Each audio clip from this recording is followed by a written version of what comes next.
Hi friends, welcome to your channel Additional Information.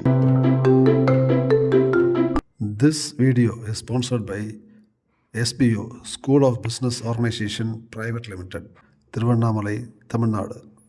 எஸ்பிஓவில் join பண்ணுறது மூலமாக நம்ம டெய்லி பணம் சம்பாதிக்க முடியும். எஸ்பிஓவில் பலவிதமான ஏர்னிங்ஸ் மெத்தட்ஸ் இருக்குது. அதில் ஒன்று டிஜிட்டல் மார்க்கெட்டிங். மொபைல் இருந்தால் போதும், கொஞ்சம் இன்டர்நெட் நாலேஜ் வேணும். எஸ்பிஓவில் ஜாயின் பண்ணுங்கள். உங்களுக்கு வேணுங்கிற ட்ரைனிங்கை எஸ்பிஓ தரும். நான் சொல்கிறது இருக்கட்டும், எஸ்பிஓ என்ன சொல்கிறாங்க பாருங்கள். ஸ்கிப் பண்ணாதீங்க. பெரிய தப்பு. தினம் 300 ரூபாய் சம்பாதிக்க அரிய வாய்ப்பு. இன்ஸ்டாகிராம், ஃபேஸ்புக் பயன்படுத்த தெரிந்தால் போதும், content post and content publishing மூலமா தினம் 300 ரூபாய் சம்பாதிக்கலாம். இந்த வேலை செய்ய 5 நிமிடம் போதும். Work training support, group communication support, all language customer live chat support, முக்கியமா சொந்தமா ஒரு பிசினஸ் ஸ்டார்ட் பண்ற அளவுக்கு உங்களால கற்றுக்கொள்ளவும் முடியும், சம்பாதிக்கவும் முடியும். இந்த வேலை வாய்ப்பு வழங்குவது 5 வருடத்திற்கு மேல ரன் ஆகிட்டு இருக்க நம்ம தமிழ்நாட்டு company school of business organisation private limited. மேலும் விவரங்களுக்கு டிஸ்கிரிப்ஷன்ல கொடுத்திருக்க நம்பருக்கு வாட்ஸ்அப் பண்ணுங்க. ஹாய் ஃப்ரெண்ட்ஸ், எனக்கு நடந்த ஒரு ட்ராவல் அனுபவத்தை உங்களுக்கு ஷேர் பண்ண போகிறேன். தருமபுரி டு கோயம்புத்தூர் ட்ரெயினில் ட்ராவல் பண்ணேன். நான் ஸ்லீப்பர் கோச் டிக்கெட் புக் பண்ணியிருந்தேன். எனக்கு அலாட் பண்ண பர்த்து சைடு அப்பர். டிடி வர வரைக்கும் கொஞ்சம் நேரம் மொபைல் பார்க்கலாமே அப்படின்னு படுத்துகிட்டே பார்த்துட்டு இருந்தேன். நான் கொண்டு வந்த ஹேண்ட் பேக்கை நான் தலையணை மாதிரி பயன்படுத்தியிருந்தேன். டிடி பேர் கேட்டு போயிட்டார். கொஞ்சம் நேரம் மொபைல் பார்த்துட்டே இருந்தேன். அப்படியே தூங்கிட்டேன். எனக்கு திடீர்னு முழிப்பு வந்துச்சு. அப்போ தான் நான் மொபைலை பேக்குள்ளே வைக்கலையே அப்படிங்கிற ஒரு ஞாபகம் வந்தது. இருந்தாலும் பேக்கில் எல்லாம் தேடி பார்க்கலாம் அப்படின்னு தேடி பார்த்தேன். மொபைல் இல்லை. எங்கிட்ட இன்னொரு மொபைல் இருந்தது. அந்த மொபைலை பயன்படுத்தி நான் என்னோடய நம்பரை டயல் பண்ணேன். மொபைலில் ரிங் போச்சு.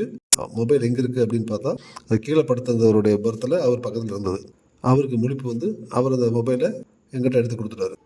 அன்றைக்கி அந்த மொபைல் எனக்கு திருப்பி கிடைச்சது யாரோ நல்லவங்க இருந்ததுனால தான். ஏன்னா என்னுடைய மொபைல் நான் தூங்கிட்டு இருக்கும்போது என்னுடைய மொபைல் கீழே விழுந்திருக்கும். அந்த வழியாக போன டிடி அல்லது போலீஸ் அல்லது வேறு யாராவது அந்த மொபைல் எடுத்து கீழ் பர்த்தில் படுத்துட்டு இருந்தவரோடது தான் அப்படின்னு நினச்சி அந்த மொபைலை அங்கே வச்சுட்டு போயிருக்கலாம். அதனால் எனக்கு அந்த மொபைல் கிடைச்சது. ஒருவேளை கீழ் பர்த்தில் படுத்துருந்தவர் அந்த மொபைலை சுவிட்ச் ஆஃப் பண்ணியிருந்தாலோ இல்லை தானாகவே சுவிட்ச் ஆஃப் ஆகியிருந்தாலோ கண்டிப்பாக மொபைல் கிடைச்சிருக்க வாய்ப்பு இல்லை. நான் எதுக்காக இந்த பதிவை போடுறேன் அப்படின்னா, நம்மளை அறியாமலே தூங்குறதுக்கு நிறைய வாய்ப்புகள் இருக்குது. அப்போது கண்டிப்பாக இந்த மொபைல், பர்ஸ், இந்த மாதிரி பல விஷயங்கள் எக்ஸ்போஸ் ஆன சுச்சுவேஷனில் இருக்கலாம். அது மற்றவங்கள எடுக்க தூண்டலாம் அல்லது தெரியாமல் கூட நம்ம கையிலிருந்து கீழே விழலாம். அதனால் நம்ம தூங்குறதுக்கு முன்னாடி நல்ல நினைவுகள் இருக்கும் பொழுதே நம்ம பொருள்களை பேக்கில் பத்திரப்படுத்தி வைக்கிறது நல்லது. ஓகே ஃப்ரெண்ட்ஸ், இந்த அனுபவத்தை நான் உங்களுக்கு ஷேர் பண்ணணும்னு நினச்சேன். அன்றைக்கி என்னுடைய மொபைல் திரும்ப கிடைக்க காரணமாக இருந்தவங்களுக்கு ரொம்ப தேங்க்ஸு. அது யாராக இருந்தாலும் சரி. என்கிட்ட இன்னொரு மொபைல் இருந்தது. அதை வச்சு நான் ரிங் பண்ணேன். ஒருவேளை ஒரே மொபைல் தான் இருக்குது அப்படின்னா நம்ம பக்கத்தில் யார்கிட்டையாவது வாங்கி கூட நம்ம மொபைலை ரிங் பண்ணி பார்த்துருக்கலாம். அது பொதுவாக நம்ம எல்லோரும் செய்கிறது தான். மிட் நைட் அப்படிங்கிறதுனால கொஞ்சம் கஷ்டமாக தான் இருக்கும். இருந்தாலும் நம்ம தேடி நம்ம கண்டுபிடிச்சதாகணும். மொபைல் மட்டும் இல்லை, நம்மளுடைய எல்லா பொருள்களும் நம்ம பத்திரமா வச்சுக்கணும்.